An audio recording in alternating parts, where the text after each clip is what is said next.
Ai kitu sok ngomong babajanan ya di neraka cenah urang lobaan ieu tahu bae nerakana murtad. Murtad urang apa? Main tahu bae neraka.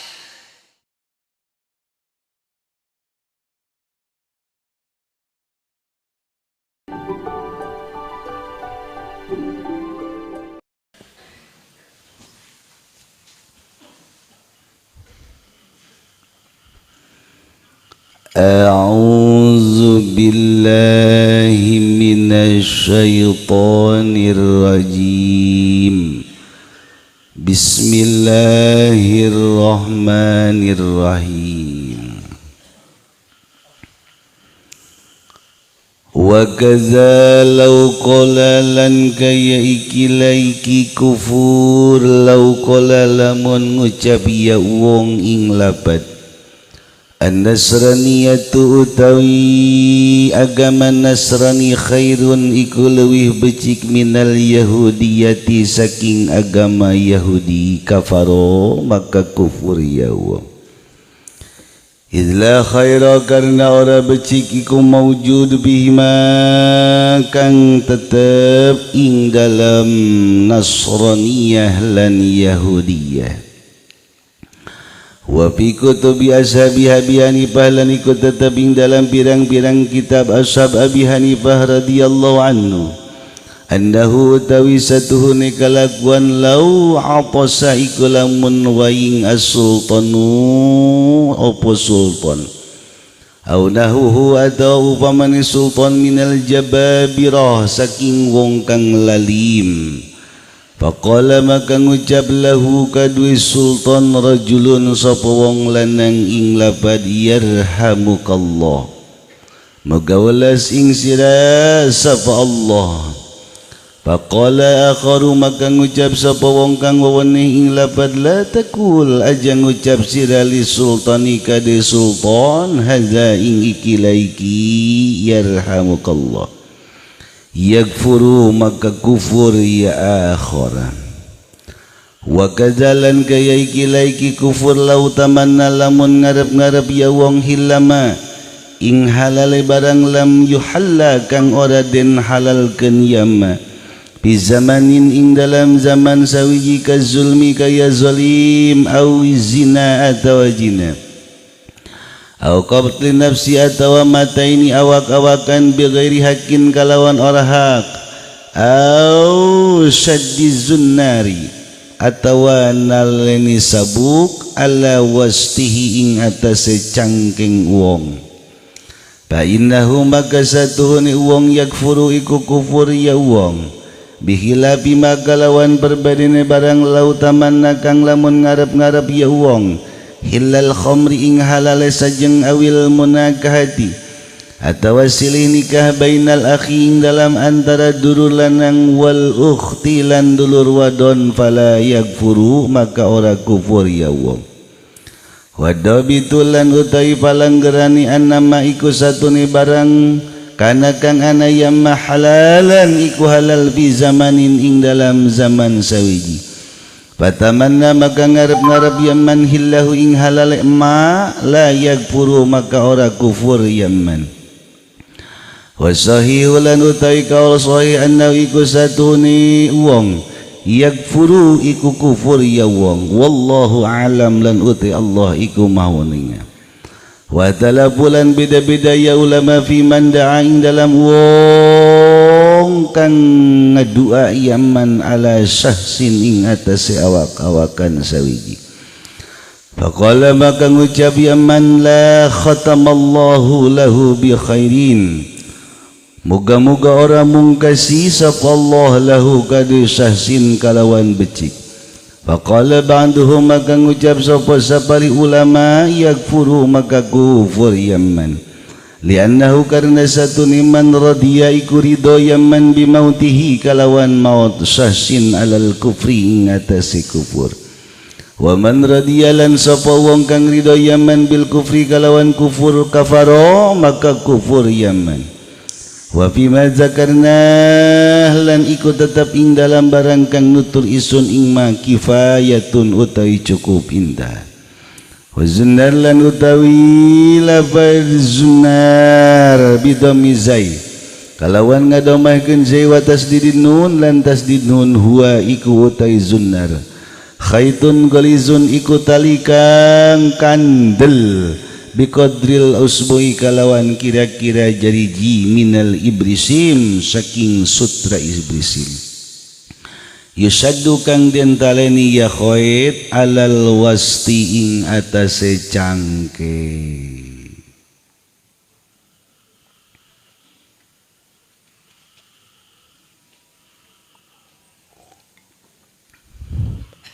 Alhamdulillah urang patepang deui dina raraga pangaosan urang mudah-mudahan urang sadayana dipasihan kasehatan dipasihan kajembaran dipasihan panjang umur kanggo bekal ibadah ka Allah subhanahu wa ta'ala samemehna urang bacakeun Fatihah heula kanggo muslimin muslimat nu geus ninggalkeun urang wabil khusus keluarga urang guru-guru urang labil khusus ahli parigi jeung sakitarna al-fatihah bismillahirrahmanirrahim alhamdulillahi rabbil alamin arrahmanirrahim maliki yaumiddin iyyaka na'budu wa iyyaka nasta'in ihdinas siratal mustaqim صراط الذين أنعمت عليهم غير المغضوب عليهم ولا الضالين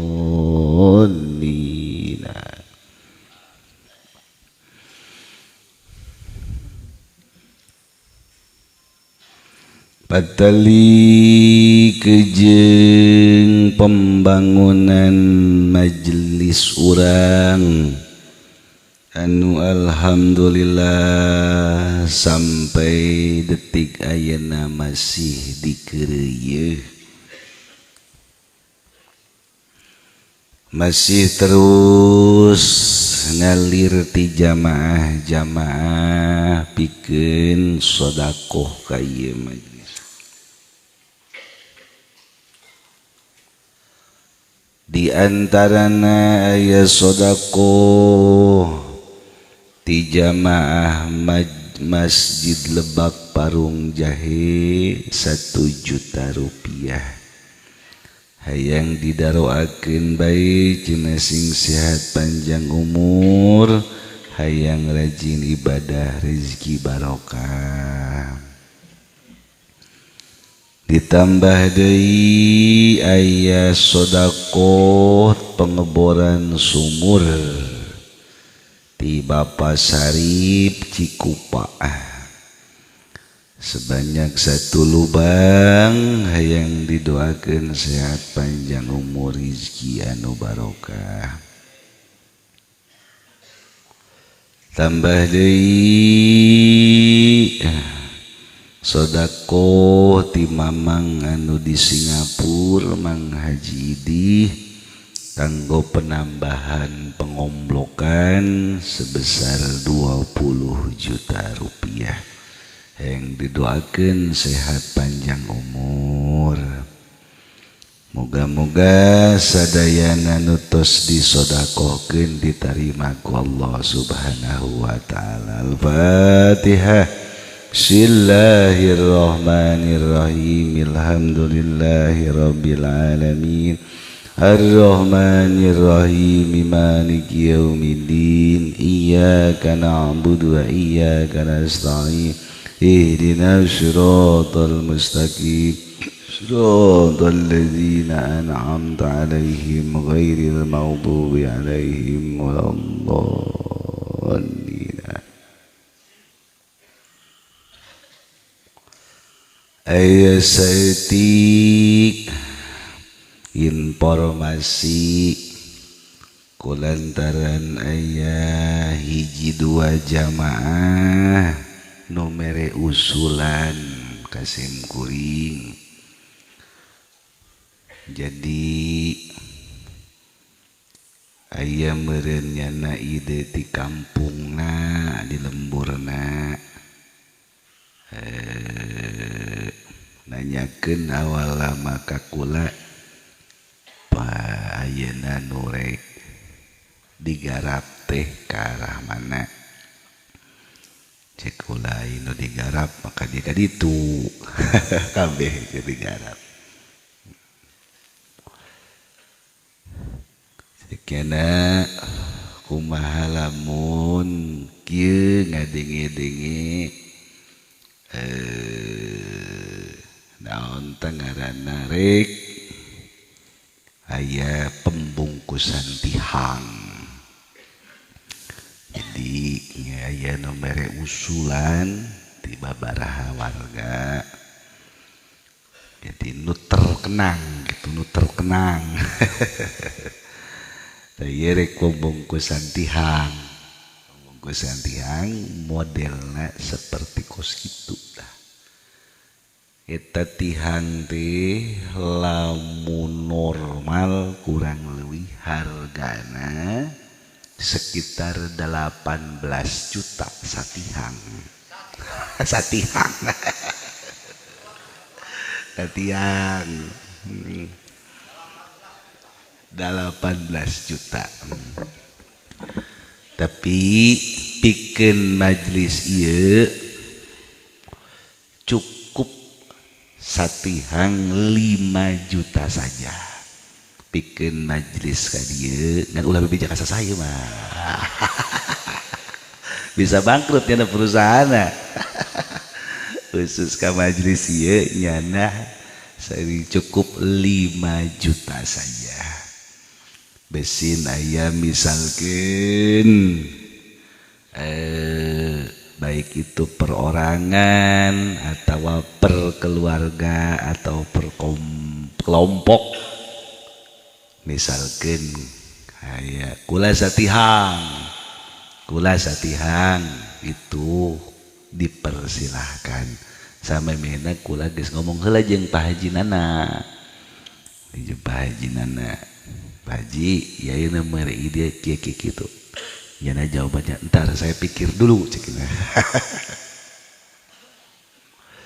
Tapi cekina terus mere jawaban, terserah Abah. Barangkali besin warga mah yang ikutan mungkus tihang gitu. Engke cek nyana kakurangana karakunyana. Asana kurang gede ya masa. Asana kurang gede. Jadi satihang ya cukup 5 juta ngan cek nyana ulah bebeja ka sasaha ngomongna. Ulah gandeng-gandeng. Mantakan leutikeun speaker ya. Ya Allah, ya Allah. Iya mah bisi berkeluarga atau berkelompok ya eta mah dimanggakeun terserah. Informasi kedua, insyaallah di majelis urang hasil musyawarah jeung di Cilongok ditetapkan bahwa setiap malam Senin katilu bulan Mulud rek diayakeun maulidan sekaligus seutik pembacaan zikir jeung sholawatna. Jadi setelah dimusyawarahkeun melalui sutak setik alamat ai haul mah tetap di Cilongok, haul Tuan Syekh Abdul Qadir di Cilejet ngayakeun maulidanana ngan aya sutak setik nu kudu dibaca di saat maulidan. Kebenaran maulid ayeuna malam Senin katilu teh jatohna tanggal 16 Oktober. atau bertepatan 20 Maulid. Jadi kaula ngajakan urang muludan kein babarengan sugan sehat panjang umur. Ngan ngajakanana dititahna ngajakan kabihan. Jadi engke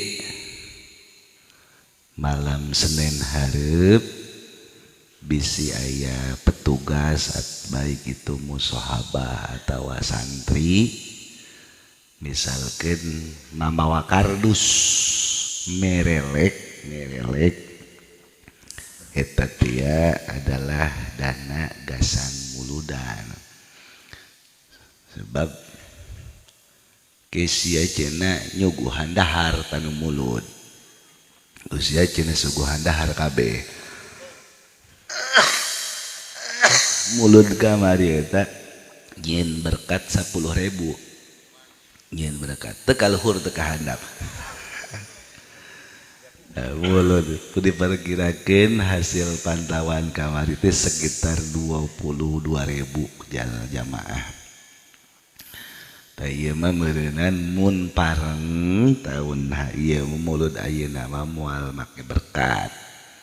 Jadi geus sistemna kos di Cilongok muka prasmanan ke di setiap pintu masuk rek dipasang prasmanan. Jadi engke lamun hasilna urang kabeli kebo meureun dibelikeun ka kebo. Mun teu kabeli embe. Mun teu kabeli kotok. Mun teu kabeli kotok dumbo. Bentuk kabeli ya sugan rebon.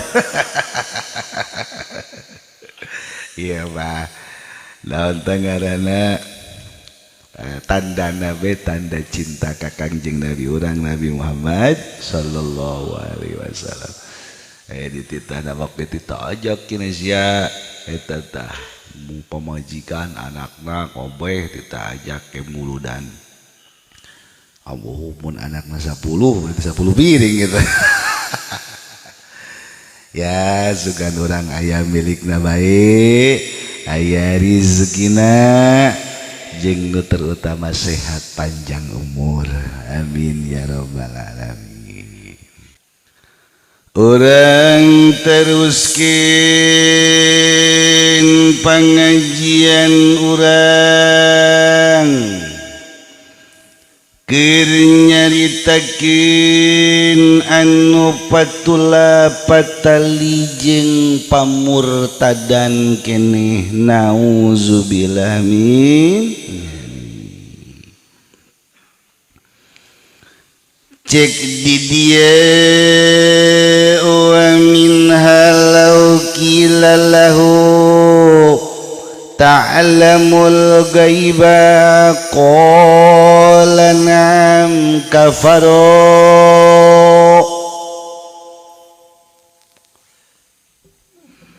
sing hade dina bahasa teh dina bahasa hampir mirip tapi maknana beda. Taye lamun dina bahasa Arab sok disebut ilmu lughah atau ilmu tata bahasa.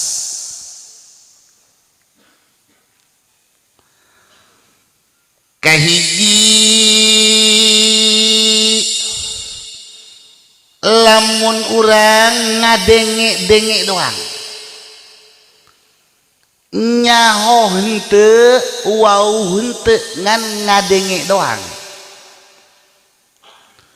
model cek urang saya nyaho henteu ka Mang Uki ngadenge cenah kula tah ngadenge kula tah tapi teu nyaho ka jelemana mangan ngadenge ka Mang Uki.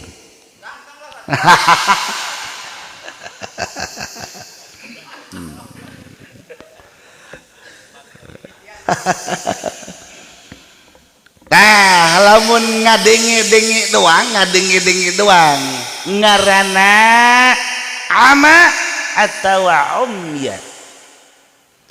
Dina bahasa Arab ngaranna ama kos itu ngadenge-denge doang.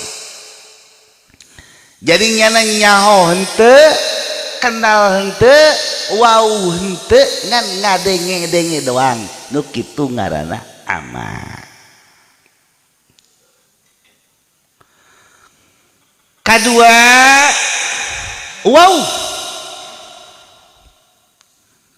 wow mah beda ke jeung ngadenge-denge doang.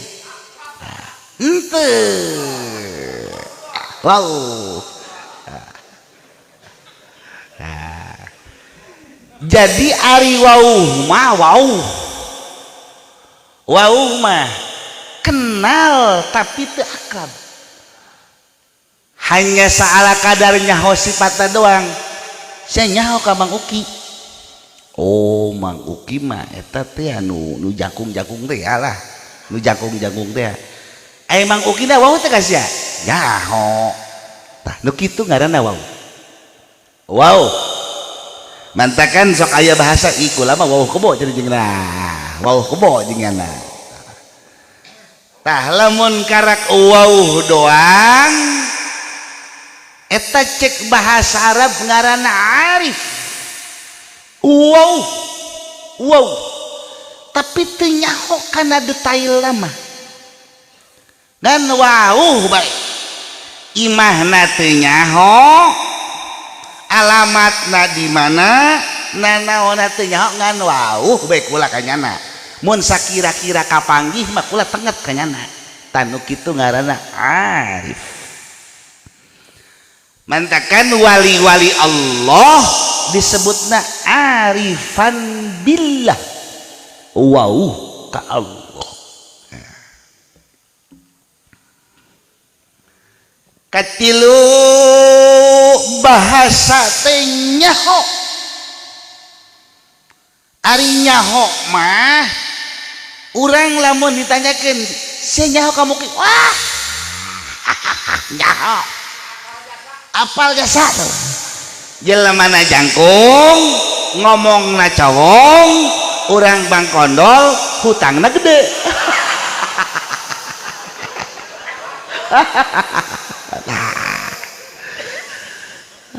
Lamun bisa ditangaturkeun aing ke imahnya nyaho geus lah. Kocak didinya nyaho. Aing pokoknya nyaho pokoknya. Pamajikanna anakna anu pokoknya nyaho kabeh minantuna sakean ijuna sakean tah nu kos kitu ngaranna nyaho. Mun bahasa Arabna aliman nyaho. Bantakan kiai sok disebutna alim. Nyaho nyana kana hukum. Sok disebutna ulama karena nyaho kana hukum. Tenget jasa.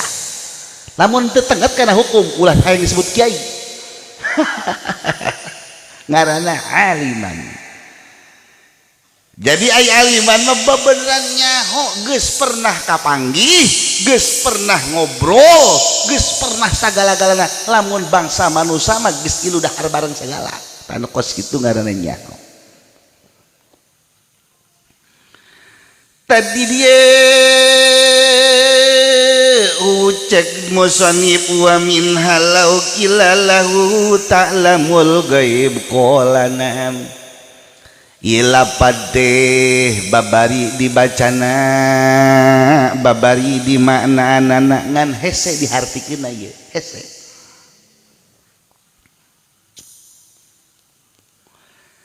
Ieu mah kudu make bahasa tauhid. Kudu pakai bahasa tauhid dibongkarna atau aku pakai bahasa sufi. Cek di dia di antara fakufuran teh laukila. Lamun maneh aya nu nanya ta'lamul ghaib. Ari sia nyaho ka gaib. Dijawab kurang naam aing nyaho. Kafaro maka hukumna murtad. Sia nyaho ka gaib, nyaho aing ka gaib ieu hukumna murtad. naon ari gaib teh sorga, naon ari gaib teh neraka, naon ari gaib teh siksa kubur, naon ari gaib teh jembatan Siratal Mustaqim, naon anu gaib teh jelas Allah Subhanahu wa ta'ala. Gila mun ditanyakeun sia nyaho ka gaib, nyaho kana ahwal gaib, perkara gaib nyaho aing, berarti seolah-olahnya ngaku geus pernah ka surga. Sia nyaho ka gaib nyaho aing, berarti seolah-olahnya ngaku geus pernah ulin ka neraka. Sia nyaho ka gaib nyaho, berarti nyana seolah-olah ngaku geus pernah di jero kubur, cicing di jero kubur kapanggih jeung mungkar nakir. Malah nu sering terjadi pakupuran gaib teh seperti kos kieu. Sok dipake babacandaan tos di mana sia? Aduh aing hareudang jasa. Tadi mah tos niis beh heula cenah ka sorga. Tadi balik deui geunaheun, geus ngeunaheun awak aing. Sehingga dia tak ngomong kos itu, murtad tak ngomong kos itu, murtad lamun aingnya kereteg di hatena nu dimaksud surga teh jannah Allah. Atawa lamun baheula mah di zaman baheula, di zaman jahiliyah sok ngomongna kieu. Sia keur ngadahar naon? Keur ngadahar panggang be asak tuh, asak lah jak aing dibeuleumna di neraka. Asak ngomong kos itu hukum namur murtad naudzubillah bijar. Sarua alam siluman eta alam gaib, alam malaikat eta alam gaib. Pokoknya ngomong nyaho, ngomong nyaho jasa cekir nyaho eta hukumna murtad.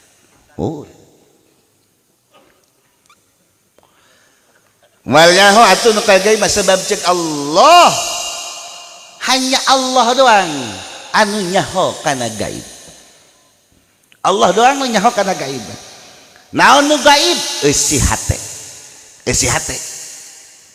Si nyaho ka hate jelema, nyaho aing ka hate si eta. Hehe, ulah gagabah tah ngomong kos itu.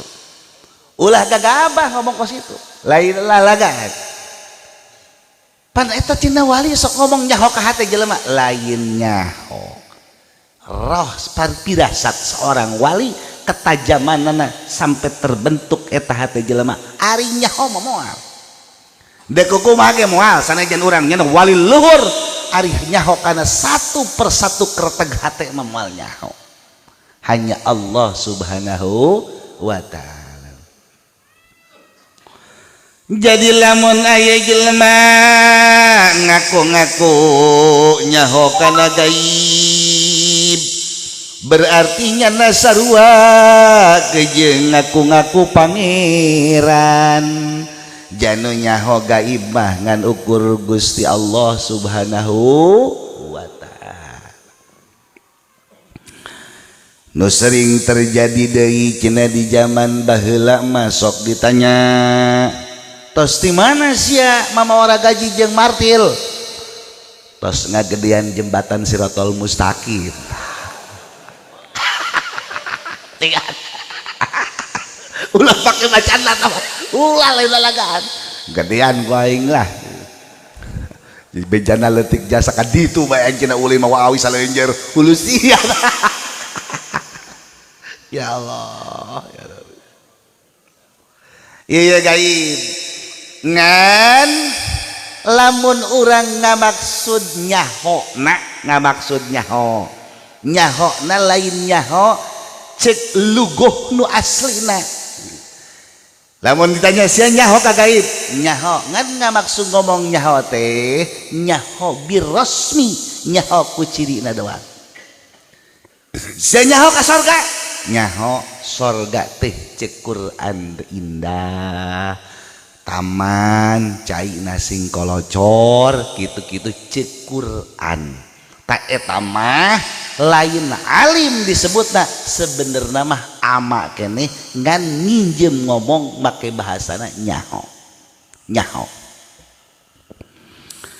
kos urang ka Gusti Allah sok nyebut zat Allah sebenarnya Allah mah teu meunang disebut zat sebab ari nu ngaran zat mah kudu ngawaruga lamun jangkung ya jangkung lamun pendeknya pendek nu kitu ngaranna zat seperti manusia disebutna zat malaikat disebutna zat jin disebutna zat majlis disebutna zat masjid disebutna zat nu kos kitu ngaranna zat asal nu bentuk ngaranna zat ai Allah urang kabeh nu nyaho ka Gusti Allah tapi asok ngomongkeun zat Allah berarti lamun urang ngomongkeun zat Allah nyaruakeun nyebut Allah sarua jeung nyebut ka zat jelema nah kulantaran kabeakan bahasa ieu jelema kabeakan bahasa jelema ieu jang ka Gusti Allah ka sosok lamun meunang nyebutkeun sosok ka sosok Allah nyebutna kumaha ka sosok Allah karena kekurangan bahasa maka nyebutna zat Allah ngan nu dimaksud zat didinya lain seperti urang nyebutkeun zat ka makhluk da ieu ge lamun aya jelema nyaho ka neraka nyaho neraka teh panas lamun neraka nupang deetna tebing neraka nupang deetna tebingna ye jungklangna neraka dinding neraka nupang deet-deetna lamun dibalangkeun batu 500 tahun ngarak-ragat pang deet-deetna dinding neraka masyaallah ai kitu sok ngomong babacana di neraka cenah urang lobaan ieu tahu bae nerakana murtad urang agama main tahu bae neraka ya neraka atuh sapir neraka cenah urang lobaan papunggu-punggu bae kos naik eta teh naik rebutan pasti nu ti heula datang ka luhur ge hancat urang lalupatan kabeh murtad ulah lalagaan eta mah kos kitu mah teu meunang dipake lalagan wa kazalau qala nasraniyah khairun minal yahudiyah kafaro sing hadi aya dua agama anu dinas ku Gusti Allah eta agama teh agama anu sangat biadab ieu mah keur papada keur makom ngaji ieu mah hiji Yahudi dua Nasrani biadab ka saya biadab ka Allah subhanahu wa ta'ala cek Allah biadabna eta agama teh agama biadab anu lain lalagaan karena Nasrani nyebutkeun Allah teh pangeran nomor 3 hiji pangeran Bapa dua pangeran anak katilu pangeran Allah ieu cek Allah biadab jasa ieu jelema lain lalagaan ka aing nyebutkeun pangeran nomor katilu kitu deui Yahudi teh cek Allah biadab jasa karena cek Yahudi Allah teh pamajikan loba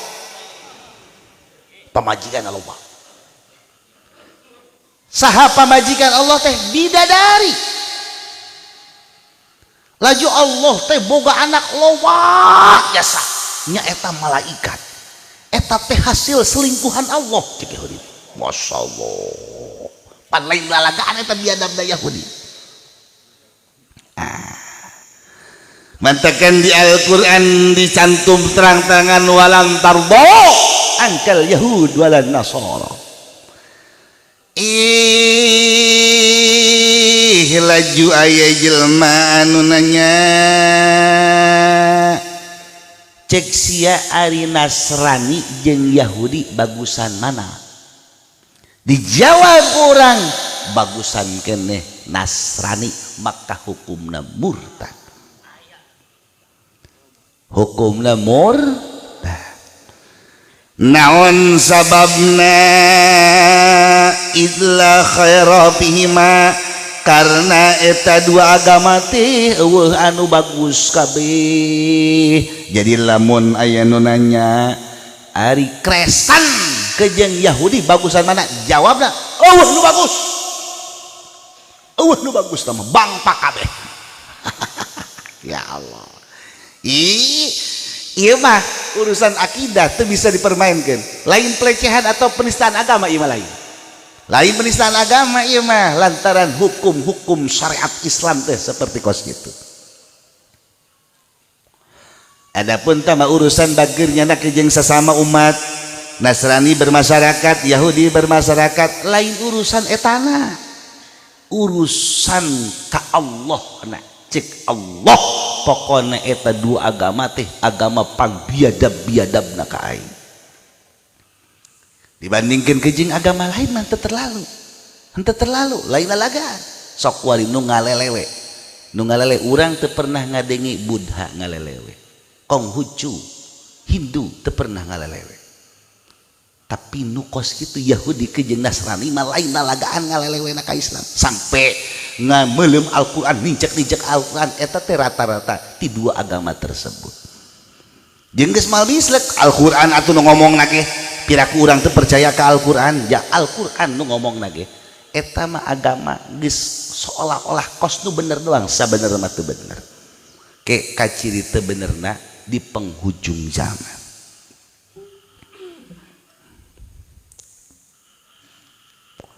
Dan namun ngomong nakos kieu dihareupeun para gegeden-gegeden kiai mana cenah eta tewak penistaan agama. Ieu mah lain penistaan agama, ieu mah hak urang kudu dicaritakeun deuk kuku mah ge deuk pahit deuk abis. Pokona Nasrani kejeng Yahudi mah dua agama nupang biadab-biadabna ka Allah Subhanahu wa ta'ala. Hatunya lagi kitu meureun sarua ka urang. Ya tuh meureun cak Nasrani ge kitu sarua.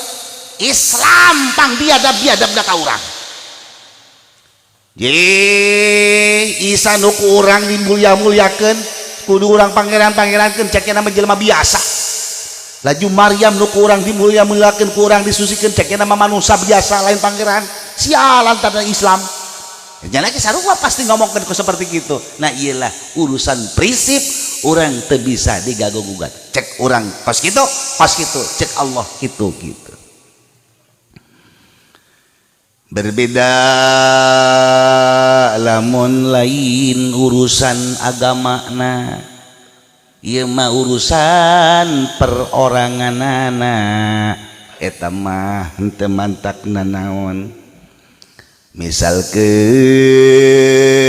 teguan agamana Nasrani, ari kucai agamana Yahudi, cek urang ari si teguan jeung si kucai bageran mana?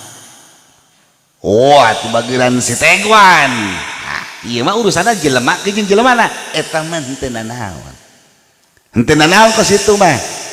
Ieu mah urusanna diglobalkeun agamana, lain urusan perorangan-peroranganana. Sarua ka jelema Islam ge, ka jelema Islam teu nanaon ngomong ka situ. Lamun aya nu nanya cek sia ari Mang Uki jeung si Ube bagusan mana? Wah, bagusan Mang Uki lah. Eta mah kos kitu mah teu nanaon.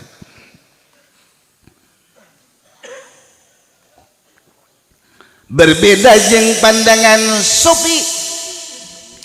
Lamun pandangan sufi mah eueuh bahasa bagus. Eueuh Di supi mah bagusan nu mana, jorean anu mana di supi mah. Dina supi lamun ditanyakeun si Ube jeung Mang Uki kasepan mana? Nah, lamun pertanyaan kos kitu eta jelema ahli syariat keneh. Ahli syariat cek supi mah kabeh ge bagus. Eueuh nu kasep, eueuh nu jore, eueuh nu geulis, eueuh nu jore. Cek supi mah geulis kabeh. Kasep kabeh, eueuh nu jore. Mantakan lamun lalaki boga pamajikan jore, supi eta. Supi. Benar siapa pamajikan jore amat? Si ama matana mata syariat. Eueuh nu jore. Nu geulis nang nyiptakeun Allah, nu jore nang nyiptakeun Allah. Sia nyebutkeun jore kana ciptaan Allah, jauh sia ka Allah. Ya cara aing. Jelema mah kos aing ya, atuh hese bae aing geus nu geulis. Ya Allah.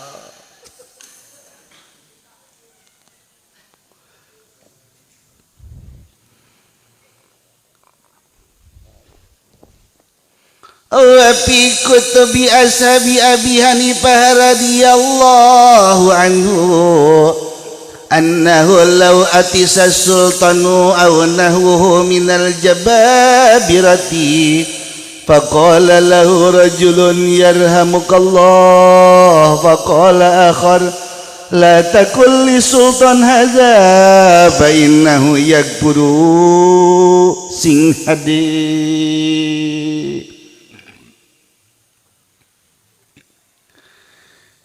Dina lapad-lapad teh dina kata-kata teh aya kata-kata manusia biasa, aya kata-kata syariat. Lamun kata-kata biasa mah menang kurang dirobah-robah menang. Seperti misalkan di Indonesia lamun aya jelema karak datang ngomongna selamat datang, mun bahasa Inggrisna welcome.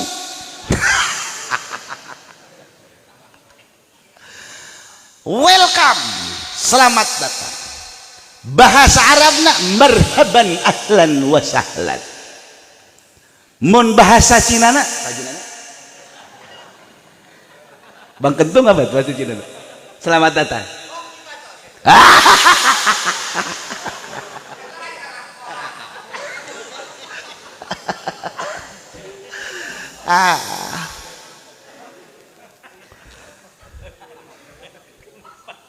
Eta mah disebutna kalamun nas, kalam manusia. Misalkan kuari selamat datang dirobah ku presiden urang. Kuari mah urang lamun misalkan selamat datang ganti bahasana. Ulah make bahasa selamat datang. Sampurasun.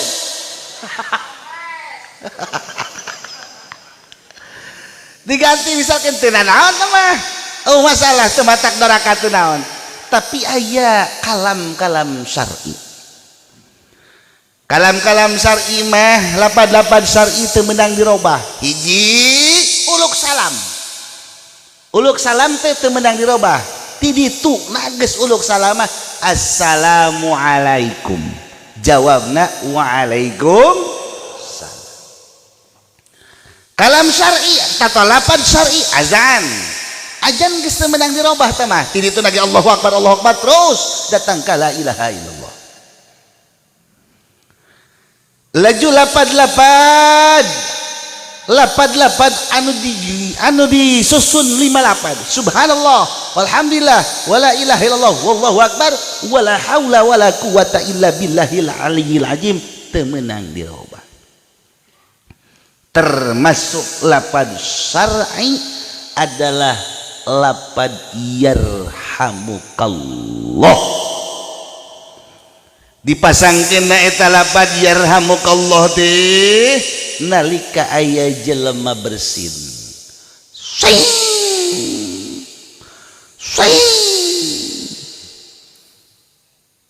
lamunnya nama hamdalah alhamdulillahirabbil alamin sunnah ku urang ditembalan yarhamukallah. Lamun nyana henteu maca alhamdulillah bejaan ku urang muji sia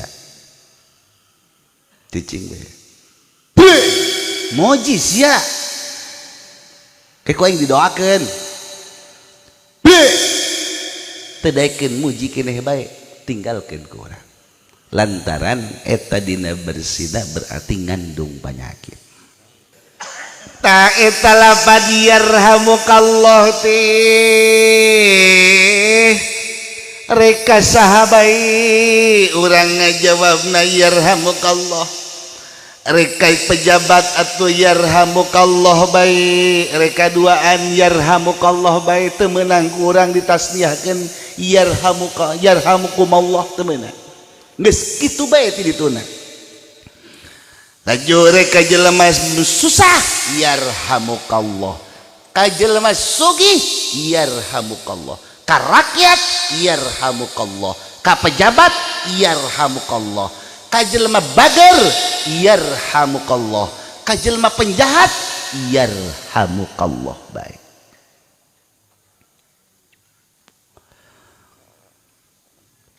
Ieu mah aya pajabatna pajabat anu teu bener atawa aya jawara anu kamasur tukang bobok tukang tarok nyana bersin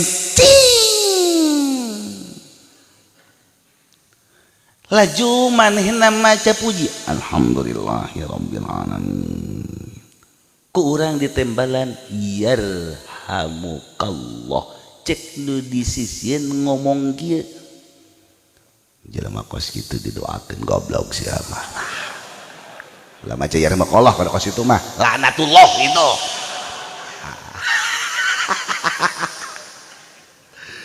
kumaha cek di dieu wa kazanya kitu deui kufur wa fi kitabi ashabi Hanifah wa fi kutubi ashabi Abi Hanifah dicantum dina berbagai kitab karangan ashab Abi Hanifah annahu law atisa sultan lamun aya lurah lamun aya camat lamun aya bupati lamun aya gubernur lamun aya presiden au nahwu atawa model-modelna minal jababirah ti jelma nu sok sawenang-wenang hartina lain anu belalenerna faqala lahu rajulun laju dijawab ku hiji lalaki nyebutkeun yarhamukallah faqala akharu cek nu sejen la taqul sultan hazal ulah sok ngomong kitu ka pemerintah beloon mah kafaro hukum na kufur nauzubillah min jalik teu meunang ji atuh jana sanajan jahat-jahat ge nya lebah bersihkeun muji mah tetep bae doakeun yarhamukallah lamun eta bersin teh tanda-tanda deuk salesna yarhamukallah jadi ngadoakeun sing cager salesna lamun eta bersin teh tanda-tanda rek fakir bersin eta tanda-tanda rek fakir sing hade hasing gegeraan lamun bersin ucapkeun alhamdulillahirabbil alamin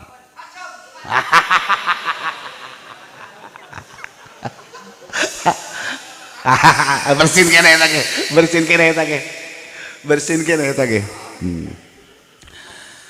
di antarana bersin teh tanda-tanda jelema rek fakir hasing ceknya na alhamdulillahirabbil alamin kurang dijawab rek balangsak sia sing ade ngomong ke situ sing ade hiji bersin teh tanda-tanda rek gering dua bersin teh tanda-tanda rek fakir sing ade mun jelema hasing alhamdulillah indah susah iman teh gegeraan kurang jawab yarhamukallah mudah-mudahan anjeun henteu dijadikeun fakir ku Gusti Allah. Aya deui bersin teh tanda-tanda rek menang kamulyaan ti Allah. Jelema lamun rek menang kamulyaan ti Allah eta sok bersin rek diberi ilham hasing kanjeng Nabi waktu rek di Isra Mi'rajkeun bersin hasing dek menang kamulyaan. Jawab kurang yarhamukallah hartina muga-muga dituluskeun kamulyaan ku Gusti Allah ka anjeun.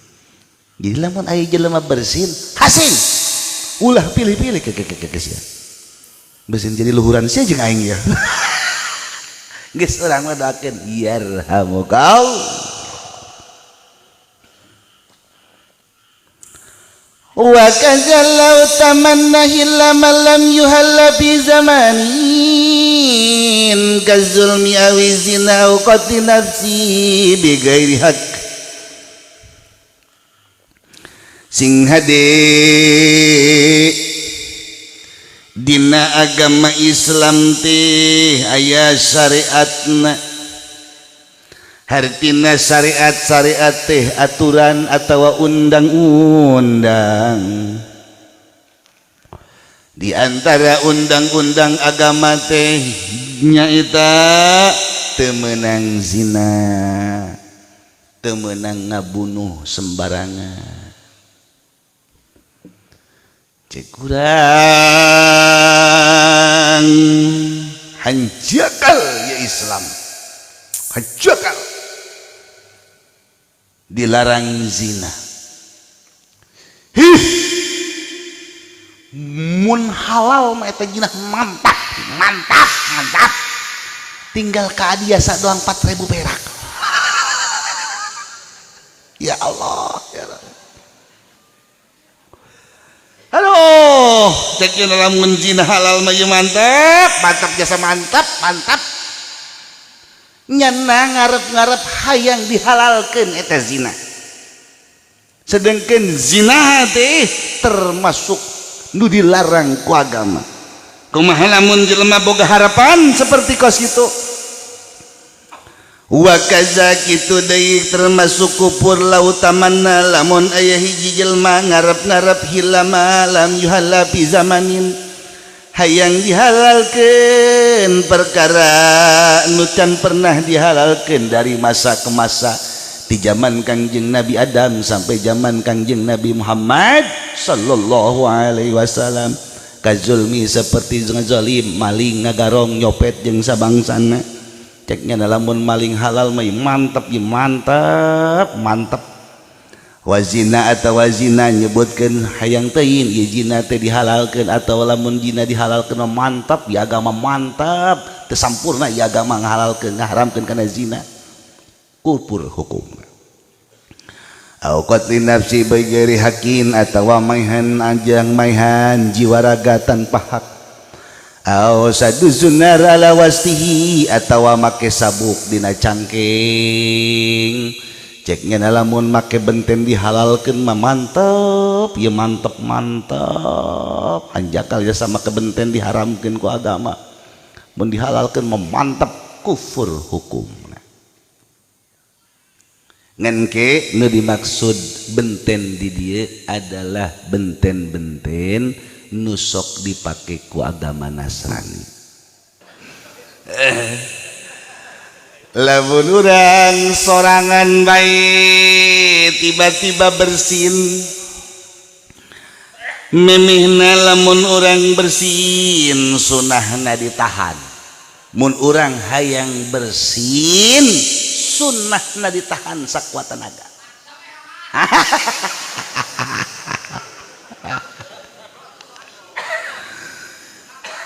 Lamun teu katahan urang tetep hayang bersin hati Aju urang mah sorangan bae.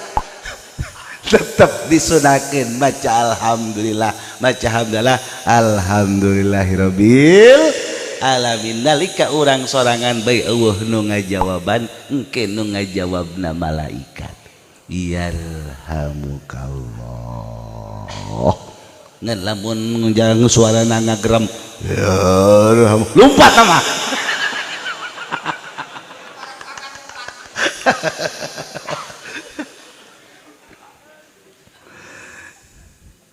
Bihila bima law tamanna wallahu a'lam bissawab.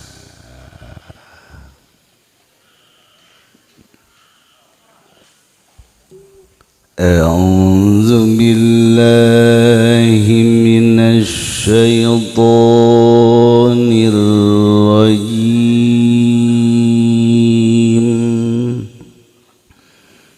Bismillahirrahmanirrahim.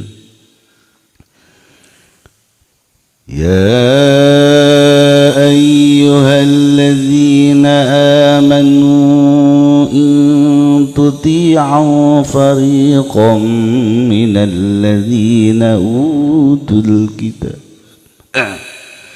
wallahu wa rasuluhu alamu bihaqiqati muradihi wa yarabi wa nuzila lan den turunkeun lamma marra samang-samang sangalewat ba'dul yahudi sapa sapalih yahudi alal ausi ngatasé bangsa Aus wal Khazraj lan bangsa Khazraj paghazahu maka ngabendukeun ing ba'dun ta'allufuhum opo asih-asihani Aus lan Khazraj. Fazakarahum maka nuturya bandum ing Aus lan Khazraj bimakana kalawan barang kang ana yamma bainahum iku tetap ing dalam antarane Aus lan Khazraj fil jahiliyati ing dalam zaman jahiliyah minal fitani saking pirang-pirang fitnah.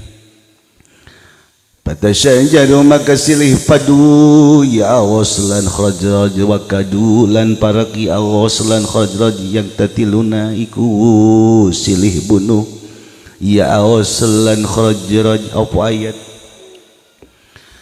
ya ayyuhalladzina amanu eling-eling wong akeh kang imankeun ya alladzina in tuti'u lamun anut sira kabeh fariqon ing papantan minal ladzina saking wong akeh utuh kang den wehi ya alladzina alkitaba ing kitab yaruddukum maka ngabalikeun ya alladzina ing sira kabeh ba'da imanikum ing dalam sausa iman sira kabeh kafirina ing kafir kabeh. Wa kaifa takfuruna lan haleboh kaya apa kufur sira kabeh istifhamu ta'jibin yaiku istifham milang-milang aheng wa taubihin lan ngawawaleh. Wa antum lan utawi sira kabeh tutla iku den bacakeun alaikum ing atase sira kabeh ayatullah apa sakeh ayat Allah wa fikum lan ikut tetap ing dalam sira kabeh rasuluhu utawi utusan Allah wa may yatasim lan utawi sapa wong iku ngeker kaya gawe raraksaan yaman yatamassak tegese ngeker yaman billahi kalawan Allah faqad huriya maka teman-teman oleh pituduh yaman ila sirati mustaqim maring dadalan kang jejeg ya ayyuhalladzina amanu eling-eling wong akeh kang iman kan ya ladzina ittaqu wadi sira kabeh Allah ing Allah haqqa tuqatih kalawan hak wadi dening Allah bi ayyi ta'a kalawan yentah den bakti Allah fala ya'siya maka orang nyulayani ya wong wa yashkura lan syukur ya wong fala yakfura maka ora kufur ya wong wa yazkura lan zikir ya wong fala yansiya maka ora lali ya wong faqalu maka ngucap faqalu ya Rasulullah maka ngucap ya alladzina amanu ing lapad ya Rasulullah pangapunten Kangjeng Rasul waman lan utai sapa wong yukawi iku kuat yaman ala hadza ing atase iki laiki ittaqullaha haqqa tuqatih panusiha maka den salin bikaulihi opo kalawan ucapan Allah taala fattaqullaha mastata'tum wala tamutuna lan ajamati sira kabeh illa wa antum angin lan utawi sira kabeh muslimun iku kang Islam kabeh muwahhidun tegese nunggalkeun kabeh. Urang teruskeun pangajian urang kitab anu kadua yakni kitab tafsir Al-Qur'anul Karim anu ngajelaskeun kalam-kalam Allah muga-muga urang sadayana kapancar ku cahaya Allah.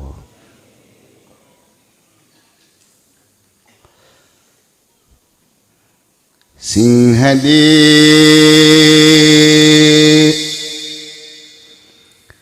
tiap-tiap jalma teh boga masa lalu, boga carita baheula,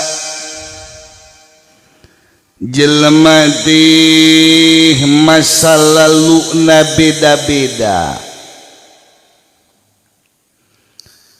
Aya anu masa laluna poek, tukang mabok, tukang ngadu kotok, tukang nyawer di panggung. Laju eta jelema kuari bageur ulah sok diungkit-ungkit masa lalu. Nah, geus nu geus mah geus bae, geus bae, geus.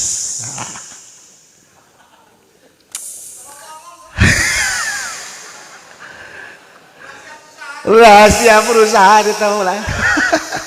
Geus. Mang Uki sorban doang. Nyaho aing baheula nyaho.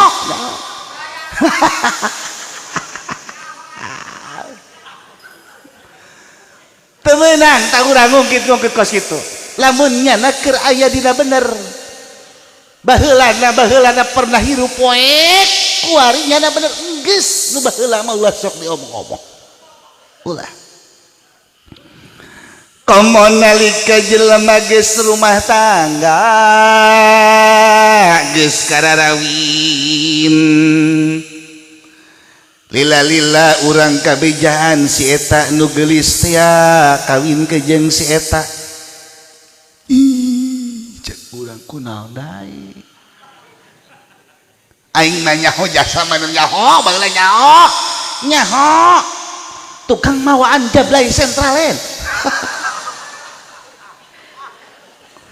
Ulah mun aya jelema geus rumah tangga urang nyaho kartuna baheula geus ulah sok diomong-omong cicing ulah dibuka-buka. Teu beunang eta cek agama.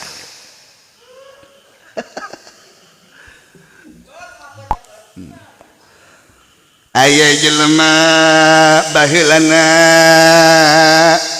masa lalu na poek jasa laju kuari bener nyana bener kadang-kadang ka masjid ge memeh waktu salat datang bahkan ge salat heula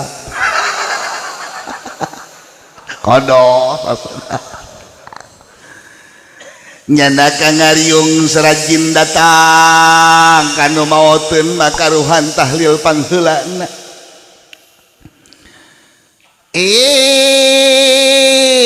Tiba-tiba maneh narek nyalon lurah atawa geus jadi lurah. Geus ulah diomong-omong lamun nyanana geus bener. Ngan diatur ku pikir sataun kudu bener. Sataun istibrokna kudu sataun. jelema can disebut bener lamun can satahun tah lamun nya geus satahun kitu bae berarti geus dejeg jelemana kudu satahun istibro.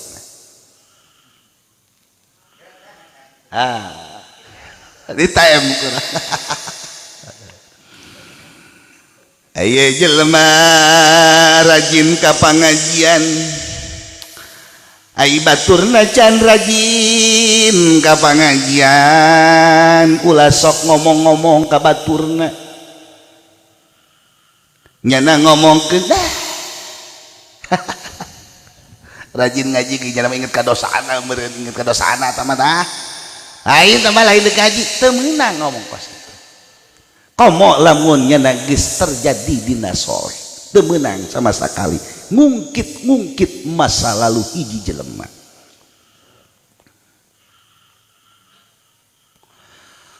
Atawa aya jelema rumah tangga keur bener-bener rumah tangga urang diomongan, hei emang sia teh nyaho kitu. Kunaon kitu mang?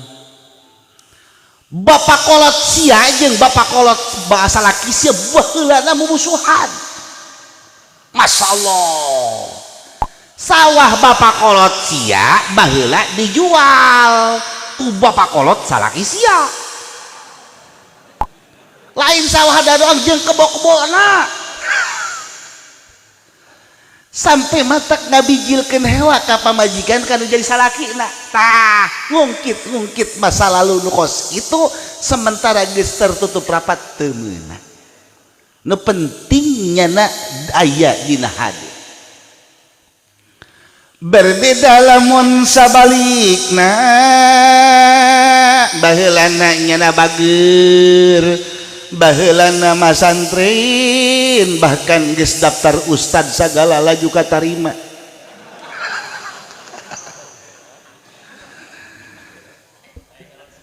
Nyalon ustad menang, nyalon ustad. Kulantaran 1 tahun 2 tahun can karasa jadi ustad hese hayang beli motor ke. Laju eta ustad coba-coba usaha nu lain iluan judi online.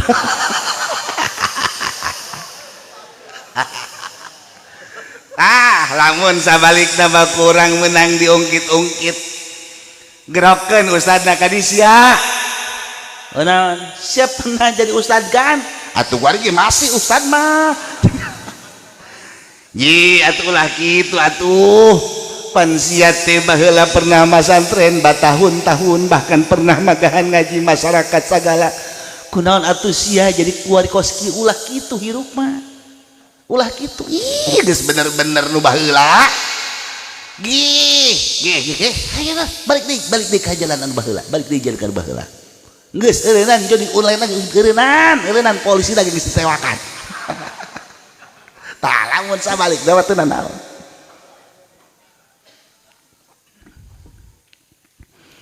Karena asbab nuzulna dina ieu ayat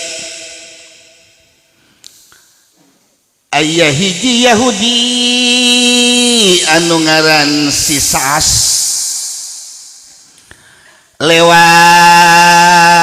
manggih 2 jelema nu hiji ti bangsa Aus nu hiji ti bangsa Khazraj. Eta bangsa Aus jeung bangsa Khazraj teh keur ngobrol duaan akrab jasa.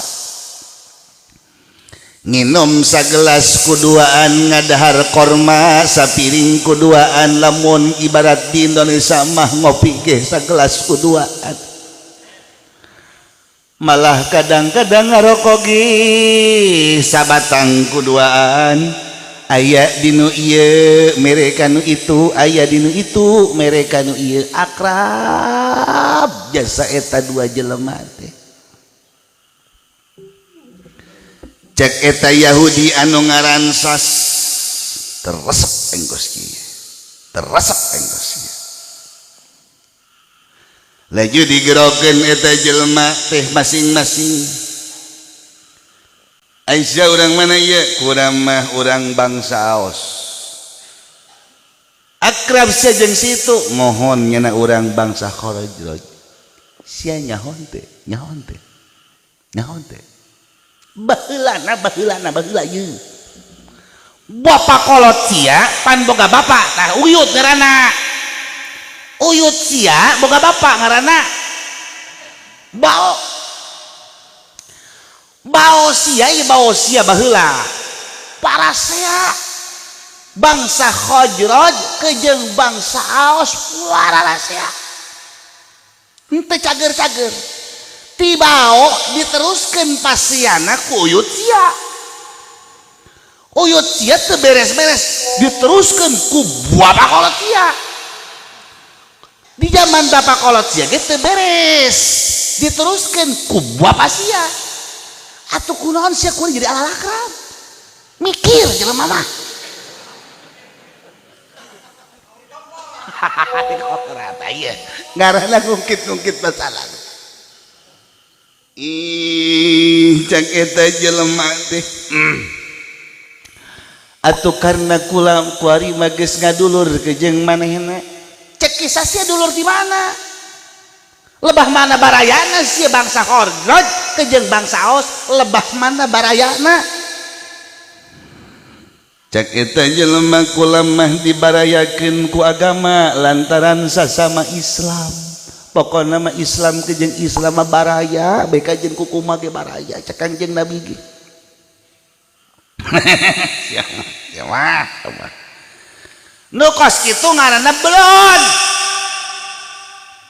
ari urusan harga diri mah ulah sok disangkut pautkeun ke jeung agama tiba heula ge bapak sia teu akur bapak kolot sia teu akur uyut sia teu akur buyut sia teu akur baok sia teu akur jaka wareg datang ka udeg gantung sia teu akur kabeh kunaon sia kula lalakur ulah kitu jelema mah mun tiba heula musuh bae kulantaran pohara ieu hasutan pohara jasa oge aing ge ngadenge sih bapak kolot aing dipaehan bebene aing baheula dipaehan bebene aing ya Allah ya Rabbi sehingga karena diungkit masa laluna ieu jelema bebeja ka bangsana nu ieu bebeja ka bangsana karena dihasut terus-terusan akhirnya hampir terjadi peperangan antara bangsa Aos jeung bangsa Khazraj anu duanana geus ararasuk Islam untung kadenge ku sahabat bebejalah ka Kanjeng Rasul Kanjeng Rasul langsung seg geus eueuh ta bahasa kuari mah seg eta mah bahasa tahun 70 kan itu ngagerokeun para babaturan sahabat kumpul cek Kanjeng Rasul akhirna sahabat pada kumpul barawa pedang kabehan aya naon Kanjeng Rasul ngadadak ieu aya panggilan perang teh aya bejana heula ti samemehna cak Kanjeng Rasul urang misahkeun kaum anu rek paseah hayo urang berangkat singketna Kanjeng Rasul ke jeung para sahabat berangkat ya Allah ya Rabbi eta bangsa Aos ke jeung bangsa Khazraj geus pahareup-hareup hanya tinggal silih kadek doa datang Kanjeng Rasul aya naon ieu aya naon ieu mana sampai endek para sia sakali antar kampung kunaon ieu negara lelut salimah ke jeung Cileungeut kunaon ieu Cileungeut ke jeung Batok degel kunaon baheula cenah eleh jalon lurah ya Allah ya Rabbi ngadadak turun malaikat Jibril mawa ayat ti Allah Subhanahu wa ta'ala wa nuzila lamma marra badul yahudi diturunkeun hiji ayat di saat ngalewat sapalih Yahudi anu ngaran Sas alal Aus wal Khazraj ka bangsa Aus jeung Khazraj paghazahu ta'alufuhum laju ngarasa hewa eta kisas karena keakraban bangsa Aus jeung Khazraj. Pazakarahum laju kusas dicaritakeun bimakana bainahum fil jahiliyah purwadaksina manehna keur waktu zaman jahiliyah minal fitaninya eta sok papaseaan patasajaru akhirna bangsa Aus jeung bangsa Khazraj kahasud wa kadu yaktatilun hampir bae silih bunuh malaikat Jibril mawa ayat ya ayyuhalladzina amanu wahai golongan anu geus iman in tuti'u fariqam minal ladzina utul kitab lamun maneh nuturkeun golongan anu geus dibere kitab suci ku Gusti Allah yakni Yahudi dalam hal ieu adalah hasutan kisas yaruddukum ba'da imankum kafir yakin maneh bakal babalik jadi kafir deui ulah dituturkeun jelema nu ngahasut.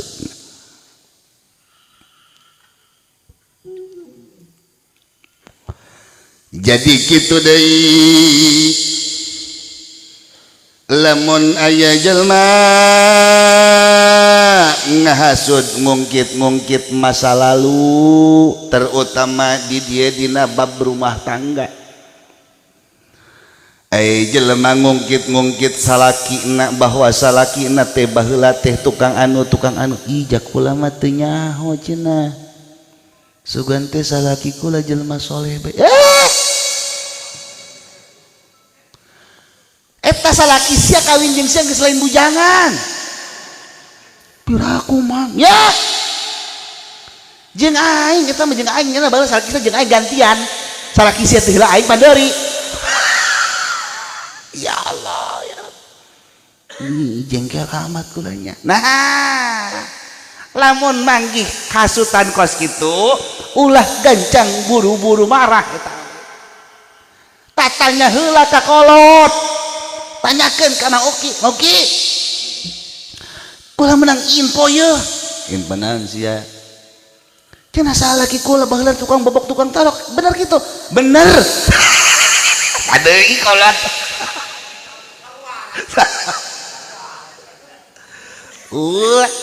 keuna parepe aya naon ieu eta cenah salaki kula mah baheula kos itu siam sok ngadenge ka bangkong di usim halodo kieu salaki sia umur sabaraha tahun karage umur 30 tahun cenah mau ki aing hirup di dunia geus kolot salaki sia ngalahir aing nyaho di aisna ge ku aing di pandiana ge ku aing di ajanan ge ku aing piraku na ngajanan aing teh soleh bohong temenok bohong positif sudah direngit mulai direngit mah nu penting salakina kuarikeun dina posisi bener parepeh mun anjeun nuturkeun tukang hasud itu yakin bakal pisah rumah tangga itu deui sabalikna lamun lalaki boga pamajikan tiba-tiba aya nu ngahasut ka salakina sia nyaho teu ka pamajikan sia baheula kunaon kitu pamajikan aing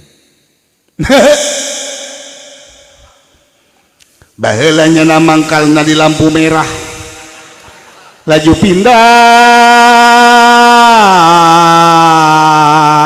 ka Cibadak laju pindah deui nyana ka Adiasa kuari mangkal di sentralen laju dikawin ku sia duh bener sia ieu karasa lain ku sia waktu pepetingan pertamana karasa meureun ku sia ge piraku sia teu boga rarasaan pasti diasup jeung sia-siana eta mah ulah waka emosi Tanya heula kanu lain tatanya kanu lain nu kira-kira bisa dipercaya hanya besin eta lalaki teh sabenerna mah bogoh ka eta awewe ngan teu kasampaian laju manehna ngahasud supaya pisah rumah tanggana tanya heulanan ka babaturan awewena saha eta pamajikan teh ngaranna Ijah saha babaturanna Rodiah tanyakeun heula ka Rodiah Aisyah nyaho eta ka Ijah kunaon kitu emang baheula pernah kitu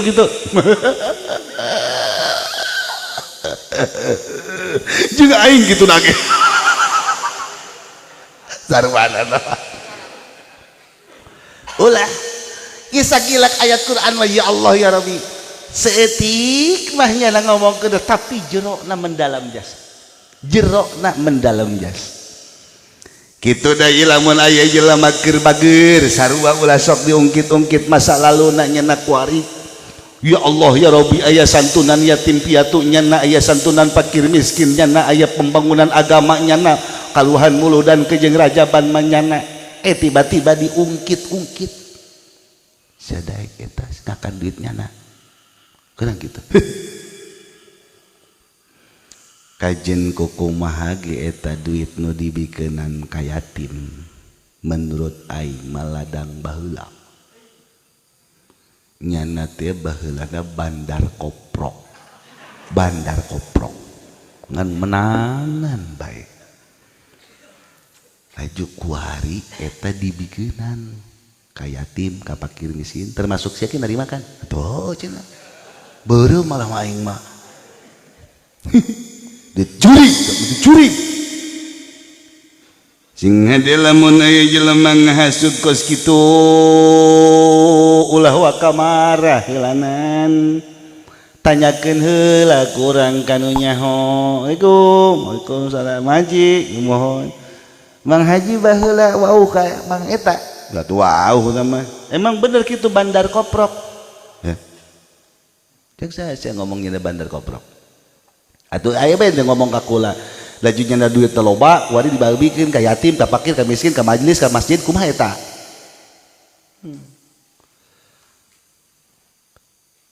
saya nyahona ti saha ti nyana malah nu lain jeung ngomong ieu nyana mah memang bener baheula lamun sia pernah ngadengi nyana bandar koprok bener lamun sia ngadenganna ti lobaan mah bener komo aya video nama aya foto nama bener ngan aing mah nyaho jasa ka manehna kerja di bandar koprok ke tasbih mah teu subhanallah pilaku Mang Haji iya ja rata-rata anu nonton layar tancep mah jelema sararusah laju kunyana dipasangkeun atuh di dinya na aya gambar melati aya gambar ros segala aya gambar jangkrik segala jadi rumah sangkanya nama dimenangkeun be kunyana dimenangkeun anu kuduna menang 2.000 kunyana nama dibayar 4.000 nya nama main koprok ge jero-jero mah sedekah siri nya nama besi sia ngadenge-denge eta ladang koprok sih aing teh nyaho jasa nya nama sabenerna mah aslina lain usaha eta dagang kebo ngan nya lamun hayang sedekah karunya jah hayang amar ma'ruf nahi mungkar hese geus kitu geus ulah ngomong wae kitu mah yang kurang sih dan gitu ai lain kulan diberi duit kunyana 100.000 ya tadi bisa haram bang atuh haram ai kitu mah kecuali diberi sini 50.000 jeung aing ya Allah wa kaifa tagfuruna heran aing mah heran siada daek naluturkeun ka jelema kafir wa antum tusla alaikum ayatullah sedangkan maneh dibacakeun ayat-ayat ti Gusti Allah wa fikum rasuluh jeung di tengah-tengah maneh aya Kanjeng Rasul ieu lamun di zaman baheula lamun di jalaman baheula mah Kanjeng Nabi ngaherankeun kunaon atuh maneh daek nuturkeun ka jelema kafir daek nurutkeun ka sisa Yahudi teh daek diadu domba sagala pan maneh teh dibacaan ayat Quran ku aing cek Kangjeng Rasul nu nyurahkeun lagi aing nu ngajelaskeun aing kunaon sia leuwih percaya ka manehna daripada ka aing geus masa lalu mah ulah sok diungkit-ungkit deui ta ieu ge pepiling ka urang sadayana lamun aya jelema geus bager baheulana poe kuari geus bager ulah sok kahasut atuh jeuleu bae ku sia memang baheula mah manehna tukang ngadokotok kuari mah aya di majelis taklim sakitu bae ngadengekeun pangajian kiai titik geus sakitu ge jelema mah bener ye maneh ulah sok ngomong-ngomong mah sabaheula-baheula manehna jeuleu masjid kunyana tuh bedug mun eueuh nyana masyaallah eueuh nu ngahadean nyana mah sabulan sakali bedug dihadean kunyana lantaran kulitna dipake digoreng kunyana bedug nah ngahadean nyana kentrong nang nyieun nyana peupeus saeutik nyana mesen deui pokokna mah nya nu ngahireupeun sapeker nyana nitah nu ajan mun lain teu bisaeun ka ajeun heulanan geus sakitu ge jelema bageun ulah sok ngungkit-ungkit masa lalu jelema komo nyana bari akrab ke jeung kiai wau ke jeung para ustad-ustad geus cukup sakitu cak Kangjeng Nabi ya Allah ya Rabbi ngeunaheun urang lamun nuturkeun ayat Al-Qur'an mangina pokona mah jelema mah lamun geus bager harita omongkeun ka bageuranana ulah sok diomongkeun ka gorenganana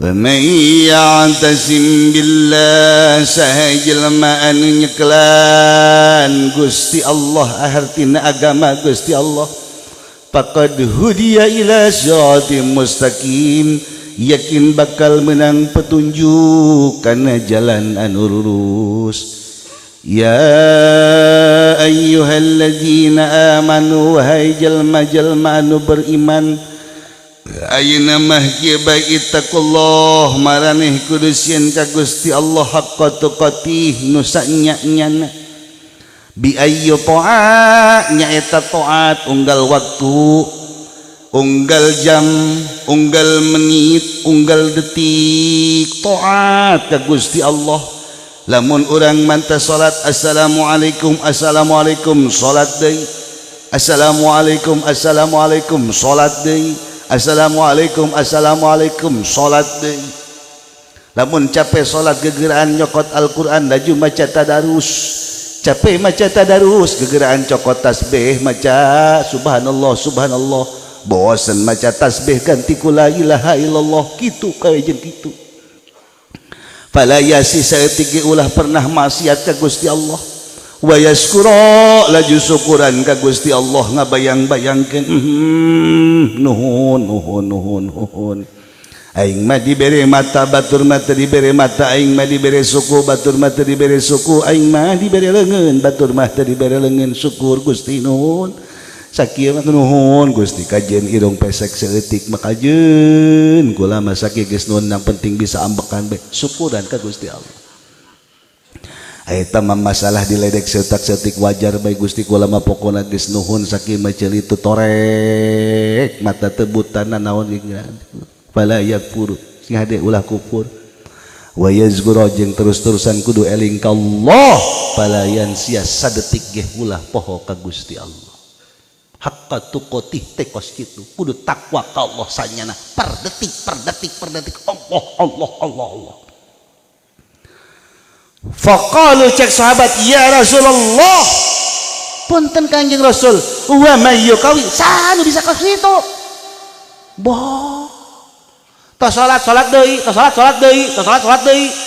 capek salat baca Quran baca tadi endek saha nu kuat kitu Gusti endek saha pisahaeun jelemaana nu kos kitu matak wa ala haza panusiha biqali ayat ieu laju disalin ku Gusti Allah melalui pangandina kana fattaqullah mastata'tum takwana sakamampuan bae diatur ku piki sakamampuan urang takwana kuatna 2 rakaat kuatna 4 rakaat. Urang mimih salat johor disunahkeun salat qobliyah 2 rakaat atawa 4 rakaat. Mun urang salat qobliyah na 4 rakaat engke nalika salat johor da kesel misalkeun jak geus capek nu tadi 4 rakaat lebah johor malaung Allahu akbar ulah waka 4 lanan encan kelas 4 mah urang mimih johor salat qobliyah 2 rakaat lajuk nafsu keneh qobliyah deui 2 rakaat jadi 4 rakaat lebah salat johor urang ngaco jak geus capek tadi 4 rakaat Allah mulai Ustaz Bismillahirrahmanirrahim pohara ya aing hebat cak ya aing ya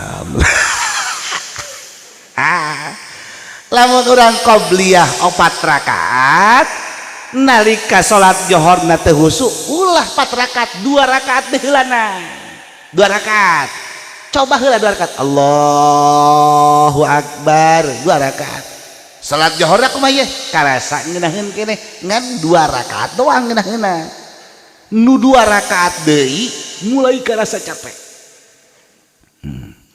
bu aing dihitung-hitung jadi 6 rakaat ya pohara aing ya mulai urang di rakaat katilu Bismillahirrahmanirrahim alhamdulillah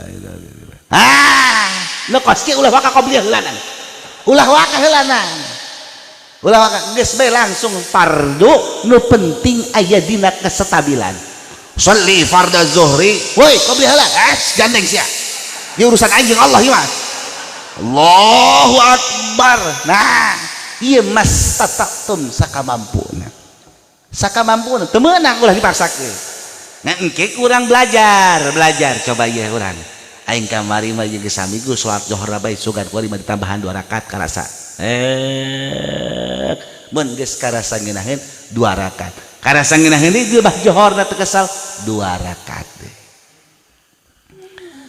ayeuna nu jadi pertanyaan kumaha mun kieu qobliyah 4 rakaat laju salat johor 4 rakaat ngan ba'diyah na kaburu capek henteu sarokat acan kumaha cara ngaturna kieu qobliyah heula qobliyah bae 2 rakaat nu penting manteu salat aya ba'diyahan ulah habak-habakan di awal Allahu akbar assalamualaikum usolli sunnatan juri qobliyatan Allahu akbar beres qomat usolli fardhu juri arba Allahu akbar assalamualaikum sangat amat aing badiahnya akhirna henteu badiah maningan qobliyah 2 rakaat nu penting sabada salat aya ba'diyahan mastata'tum urang ayeuna maca Al-Qur'an mampu sajud mampu ngan lamun geus maca Al-Qur'an sajud urang geus sangeuk deui ngomongkeun anu lain tasbihna tahlilna jeung nu lain-lain ulah loba-loba maca Qur'an Bismillahirrahmanirrahim Yasin Sadaqallahul azim cakot subhanallah tilu bae heulanan Allahumma sholli ala sayyidina Allahumma sholli ala mastata'tum Allah resepan keneh nu nyadar diri dina ibadah dibandingkeun anu dipaksakeun sok bae mastata'tum mantakeun ahli-ahli sufi mah wiridan ba'da salat tilok loba-loba geus urusan hadis teh jelas ta salat maca subhanallah na 30 kali subhanallah tapi ayat mastata'tum khusuk teh maca subhanallah nu 30 kalina ibatas baca ya Allah ma'ina ala jika subhanallah ulah kitu ya Allah ayat 30 kali gancang ulah kitu mantingan tilu tapi santai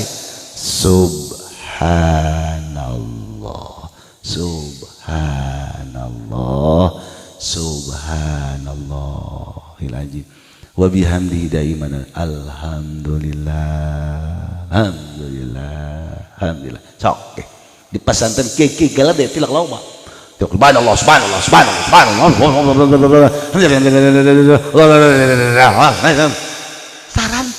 sarantai rata-rata makena 11 subhanallah subhanallah subhanallah lu penting tetel jabar JR na kadenge mahraj da beunang subhanallah subhanallah mastata'tum sakamampuna.